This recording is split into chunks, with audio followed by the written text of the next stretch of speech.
Jaz sem se fokusiral bolj na te slovenske, tudi jaz mislim slovenske, ki jih imam jaz izkušnje z njimi v Sloveniji, bom tako rekel.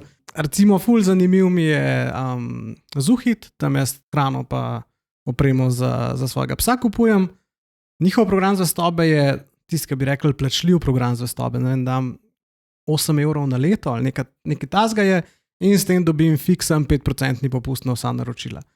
Kar je, meni je bil tako zelo easy izračun, torej, pri drugem naročilu si ta strošek že pokrijem in hkrati to razlog, da jaz vsakič tam kupujem, ker tam imam fiksen 5% popust. Do tega, da oni pa jasno te podatke uporabljajo, da mi rečejo, vašem ljubljenčku zmanjkuje hrane, a boste zdaj naročili in mi dajo.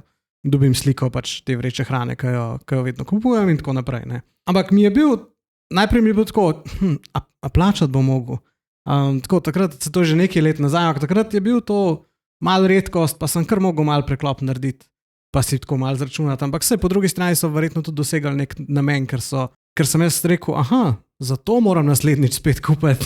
Sam sebe sem v bistvu prepričal, da bom še enkrat kupil. Ta drug mi je zanimiv, mi je recimo McDonald'sov, oni imajo jasno to klasično zbiraš točke, ampak ne vem, kakšen let nazaj so imeli igro Burger Crush, ki je kao Candy Crush, ne, torej po 3 burgerje pa pomfrije si skupaj zbiral in ko si napredoval skozi sobe, ki so jih naredili, si dobival neke kupončke od, ne vem, Big Mac za 1 evro, malo na pamet govorim, ko si do konca prišel, si pa dobil, ne vem, brezplačen krompirček ali brezplačen meni. Skratka, je pač taka proper gamifikacija oziroma igrifikacija bilo slovensko raz, ne? Ne vem, veš, v naši firmi je Darja tista, ki za to skrbi.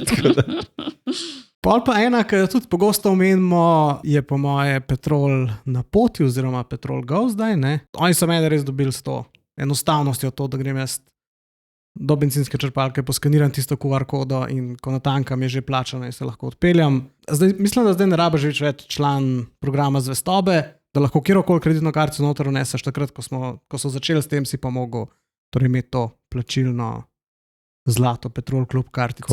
Zdaj še zadnji, ki pa ne vem, če je program zvestobe, ampak ima zelo podoben namen, je pa Triglav Drive, torej tam, kjer pa ti z varno vožnjo pridobiš popust na zavarovanje, kar se mi zdi pa tudi top ideja. Torej, on je dejansko voznika, ki ima manjšo verjetnost, da bo rabo zavarovanje, mu ponudijo cenejše zavarovanje. Okay, obvezno zavarovanje je tako obratno, ampak tako, ideja mi je top, ne, ker v Ameriki imaš en kup teh zavarovalnic, ki ti dajo pri življenjskem zavarovanju pa zraven Apple Watch ali pa nek activity tracker, torej da spodbujajo zdrav življenjski slog in je za njih kar naenkrat premija rata cenejša s tem, ko so ti dali eno stvar za 50 ali pa nekaj 100 evrov. Ne.